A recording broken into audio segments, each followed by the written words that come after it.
Hello hello hello गाइजहरू के छ आयो तपाईँहरू सन्चै हुनुहुन्छ होला। म पनि सन्चै छु र आज चाहिँ हाम्रो घरमा पूजा रहेको छ। दिदीले चाहिँ तरकारी काट्दैछ, दाइ बसिरहेको अनि पूजा भन्नाले पनि तुलसाको आउती देख्न सक्नुहुन्छ चक्कसँगले।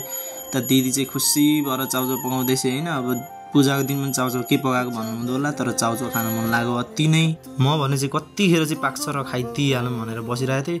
लु है लु पिरो भयो भने चाहिँ केही जान्दिनँ म भनेर भन्दै थिएँ दिदीले, अनि दिइहालेँ। म चाहिँ के को पिरो न सिरो भनेर अब टक्क अब म तातै चाउचाउ सिलाउनु पनि नदिकन झ्याम्की झ्याम बजाएँ मैले चाहिँ होइन। यता भने भान्जा चाहिँ मामाले के खाएको भनेर सोचिरहेका होला नि, तर मैले खाएको चाउचाउ अब सानै छन् बच्चे छन्, अब पछि खाउला अब के छ र भन्दै मात्र थिए। दिदीहरूले पनि खर्ला खुर्लुप सकिसकेछ भने यहाँ करेन्टले चाहिँ यहाँ आफूलाई करेन्टै लगाइदिइसकेको थियो। हेर्न सक्नुहुन्छ जिब्रो रातो न रातो। यी चाहिँ यता भान्जालाई टक्कसँगले पुरै हँसाउँदै बसिरहेको थिएँ।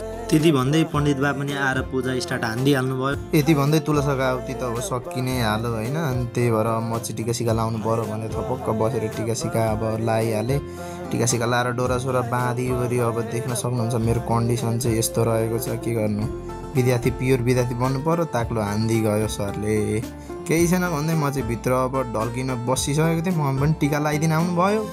अनि यसो दक्षिणा दिन्न भनेर भनेको, ला तेरो लागि यही हो दक्षिणा भन्दै मलाई एउटा 100 फुल दिनुभयो। लुन त त्यही होस् भनेर म चाहिँ अब ढल्किदिने हो। भिडियो चाहिँ लामो होला जस्तो लाग्यो। मेरो फर्स्ट मिनी भ्लग हो, त्यसैले अब तपाईँले सक्दो सपोर्ट गरिदिनु पर्ने हुन्छ। By by, love you, support me, by by guys.